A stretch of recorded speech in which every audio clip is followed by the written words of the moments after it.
at Destiny Radio.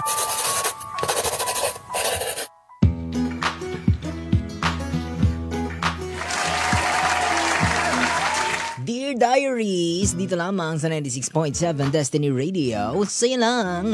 Sa mga bubukas ang kanilang mga radyo, welcome to the show. Inyong kapiling kasama ang makulit at cute mong papa. My name is Papa Del. Ngayong umaga ng Monday, June 16, 2025. Aba, kita mo nga naman, kung may bala ka mag-resign, ate, wag muna. Ilang months na lang may libre ka ng ham.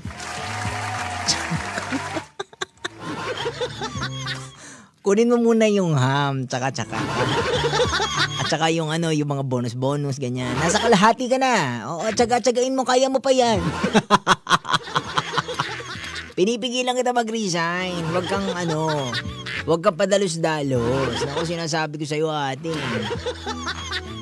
Kung medyo na-print mo na ngayon, yung iyong resignation letter, kung naka-update na yung resume mo, itago mo muna. Hintayin mo yung ham. Lambot na lang July, August, September, October, November, December. 6 na lang. Konti na lang Kaya mo yan tsagain. May tuwala kami sa'yo. 5 minutes after the hour of 11, yan natin oras sa mga ng Pilipinas. Welcome to the show, welcome to Dear Diary. Sa mga gusto magpadala ng kanika nila mga letter, pwede po yan pupunta ka sa aking Facebook. Ang Facebook ko ay Papa Del. Puntahan mo ako dyan nang makapag-send ka ng iyong mga kwento sa buhay. Di ba? Total chismosa ka na lang din naman. I-chismis mo na yung buhay mo sa ere, sa radyo. Di ba? Para at least, nasa radyo. Wala lang doon sa kapitbahay mo, nasa radyo na. Di ba? Pwede yun At meron tayong babasahin letter ngayong umagang ito. Kung ano man ang letter na yon, hintayin nyo ha. Teka lang wait lang. Yan. Inaano ko yung mga dito, yung mga, ang tawag dito. Yung live ko Nakalive ako ngayon sa Nakalive ako ngayon sa ating Facebook. So pwede mo akong puntahan dyan kung gusto mo akong mapanood. Tapos may comment ka na din sa ating Facebook live ha. Punta ka sa ating Facebook, DZDG, Destiny Radio, that is our Facebook. Kung gusto mo naman mapanood ang mga replays naman ng mga DJ, ng mga shows ng mga DJs, pwede din nasa YouTube naman natin yan, ha? Kaya naman mag-subscribe ka na sa ating YouTube channel para ma-monetize, para kumita kami. Talagang pera yung DJ Wala tayong magagawa doon, ganun talaga. Sa mga may hilig sa kape inumin nyo na to, Mark Cafe 5-in-1+1 Coffee Mix.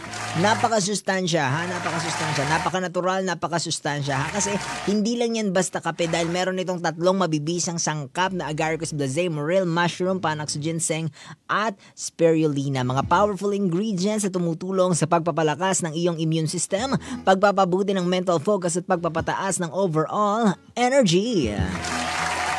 Ano ba yung agaricus blazei morel mushroom? Sa mga di nakakaalam ang agaricus blazei morel mushroom ay kilala sa mga health benefits nito lalo na sa pagpapalakas ng katawan. At ang panax ginseng naman ay tumutulong upang manatili kang alerto at focus sa buong araw.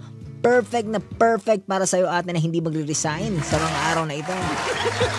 At hindi lamang yan may spirulina pa, isang superfood na nagbibigay ng natural nutrients na makatutulong sa ating digestion and bowel movements. Sa pang hinihintay mo ka-Destiny, subukan na ang Mark Cafe 5-in-1+1 Coffee Mix. Kape na may dagdag na benepisyo. Mark Cafe 5-in-1+1 Coffee Mix. Ang sarap ng natural. Eto na. Basahin natin ang letter ngayong umaga.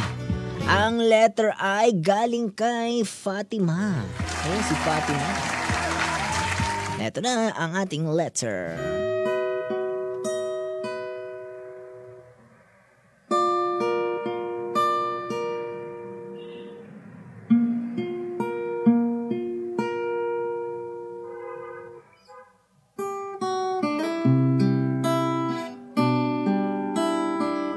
Housemate, pumasok ka sa confession room. Lakas maka Big Brother naman Hi, I'm Fatima, 22. Di ko tunay na pangalan. And may ex ako, 25 years old. Naalala ko lang bigla kasi I was scrolling kanina and dumaan sa people you may know, yung ex ko. Let's call him R. Ano kayang pangalan yung R? Rene? Rodrigo? Raul? Hinalaan? Ryan? Alam mo kay Ma'am Flores, blessed morning po. Back then, sobrang hilig niya maglaro ng basketball. To the point na bawat may laro siya, inaaya niya ako to watch. So, ako naman, mag-e-effort for his gears and drinks during the entire game. Casual man or liga, nandun ako. Until naging friends ko na rin yung mga kalaro niya ng basketball and yung mga girlfriend nila. Parang comfort namin yung basketball, Papa Del, since mahilig rin ako mag-basketball. But, nung nag-break kami, naging affected yung paglalaro niya ng basketball since isa ito sa reason kung bakit kami nagka-problema.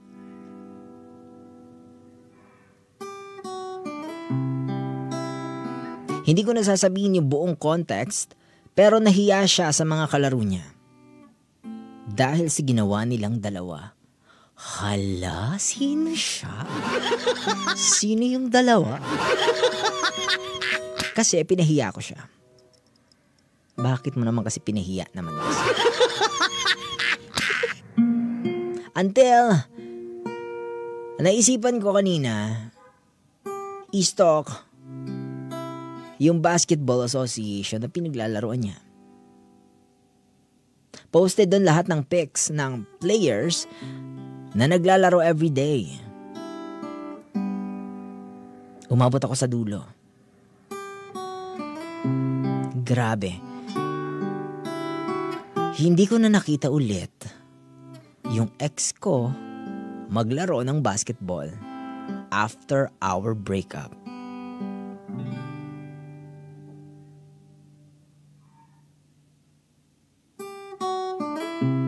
I don't know kung baka lang ba sa hiya ito or dahil nasaktan siya ng sobra sa ginawa ko. Pinatay ko ba yung passion niya? Ako ba dahilan? Bakit wala na yung fire sa puso niya dahil nasaktan siya sa sinabi ko? Para sa iyo, R. Please, keep playing basketball. Kung ano man nangyari, tapos na yon. Pinapatawad ko na kayo. I'm sorry I killed your passion. It's been 2 years since our breakup. Your teammates are looking for you. Hanggang dito na lang muna. Fatima.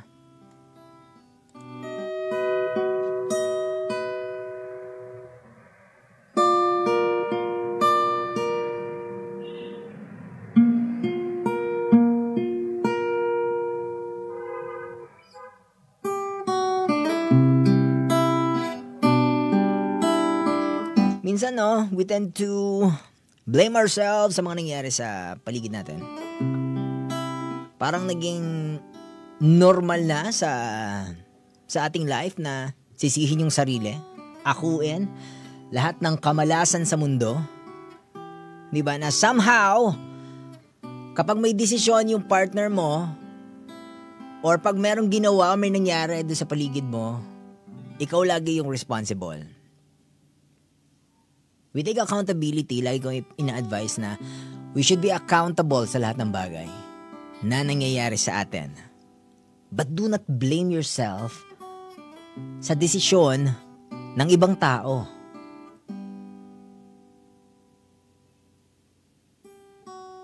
Diba?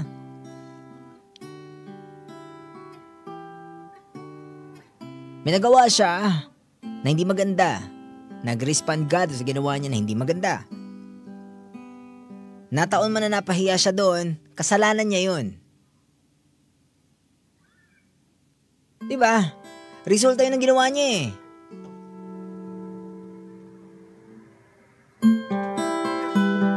If by any chance, nag-decide siya na hindi na maglaro dahil nahiya na siya, napahiya na siya sa teammate niya, napahiya siya sa ginawa niya, kasalanan niya yun. Or desisyon niya yun. Diba? Do not blame yourself. Kung namatay yung passion niya dahil dun sa kanyang ginawang kagaguhan, diba? Kasalanan niya yun.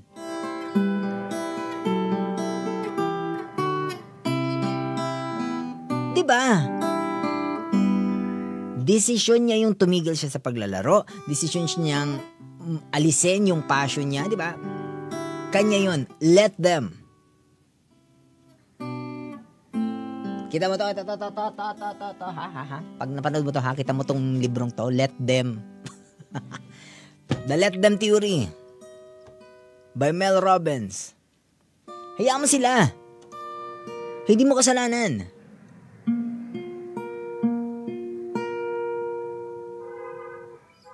Let them throw away their passion. Diba? Let them be disappointed. Ang liberating ng let them, ng word na let them, nang hayaan mo sila, hayaan mo siya, napaka-liberating nun. Diba? It's for you. Pinapalaya mo yung sarili mo doon sa burden na hindi naman dapat sa'yo. Diba? Sa mga bagay na hindi mo naman control. Diba?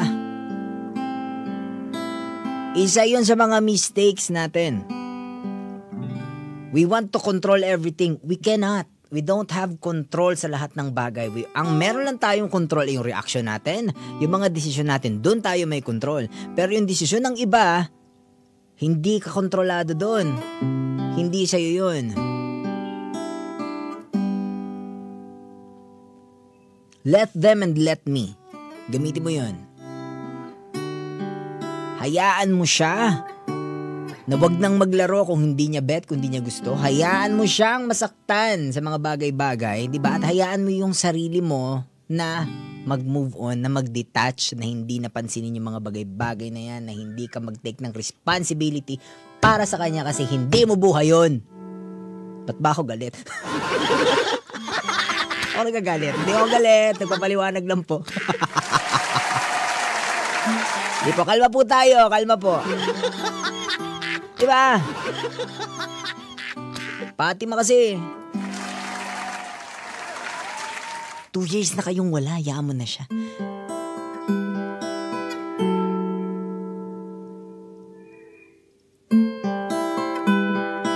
Hay nako. 11:17 ang ating oras sa mga kapalong Pilipinas. Ikaw ay nakatutok sa istasyong pinipili ang saya. At saka pinipili dapat yung sarili yan. Dapat pala dagdagan na natin yung taglay natin. Pinipili yung saya at pinipili yung peace of mind. Ay nako, maraming salamat sa mga tumutok pamalakanina sa mga oras na ito. Ay yung nakapiling nakasama. Ang makulit kit mong Papa. My name is Papa Del. Muli tayo magkikinigan bukas. Same time, same voice, same frequency. So bukas po magkakasama-sama tayo ng 9 hanggang sa mga oras na ito. Yan po ang ating bagong schedule sa mga nag-aabang. Okay ba yan? Alright. Oh, shy. Iwanan ko muna ka ng mga awiting nakakaantig ng damdamin. Panatilihing nakatutok dito lamang sa istasyong pinipili ang saya. Kami po ang 96.7 Destiny Radio. Saya lang.